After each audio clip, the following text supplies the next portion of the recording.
Taigi, sveiki visi, šiandien darau savo pirmąją CSGO pamoką ir ši pamoka bus DS2 map'e ir pamokysiu jūs porą paprastų flashų ir smaukų. Tai pirmas smaukas bus užsmaukint longui, tai va šitai vietai ir taip.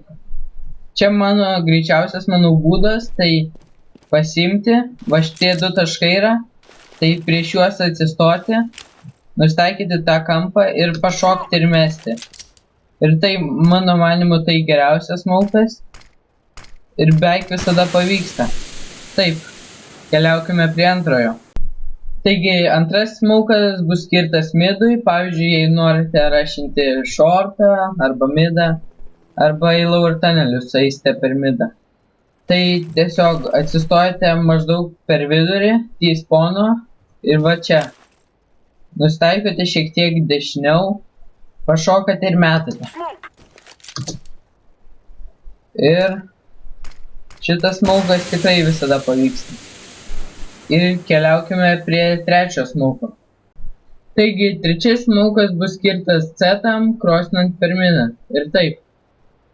Manau, čia geriausias ir patogiausias būdas smaukinti midą. Tiesiog bėgat ir metat į šitą dėžę, atšoka ir smaukina puikiai midą ir apsaugo nuo tero vaperio. Tai judėkime prie flashbangų. Taigi, pirmas flashas skirtas rushint midą ir taip. Šitas, manau, flashas tikrai pats paprasčiausias, tiesiog bėgat, metat virš durų flashą ir šaudot į kur nori. Šitas flashas, kaip matot, užflashina šitoj vietoj sprogsta, tai užflashina tikrai daug teritorijos ir manau, šitas pats geriausias flashas midui. Judėkime prie antrojo flasho. Taigi, antras flashbangas ir kad jis suveiktų, jums reiks draugo, kad jūs čia pabūstintų. Jūs va čia bėgsite, tiesiog pasimsite, flashinsite ir jei rushins jie, tai tikrai jums pasiseks ir gausit bent 2 killus.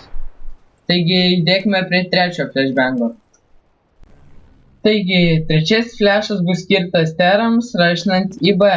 Tai tiesiog jums reiks pasimti flashbangą ir mesti ir žiūrėti į šią sieną. Ir tada turėtų lyg viskas pavykti. Flashbangas sprogsta čia, tai kaip matot, apakins ir šitą žmogų.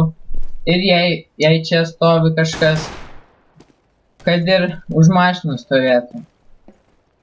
Tai šiam video tiek. Palaikinkit, komentuokit, kas buvo blogai ir aišku, subscribinkit. Viso gero.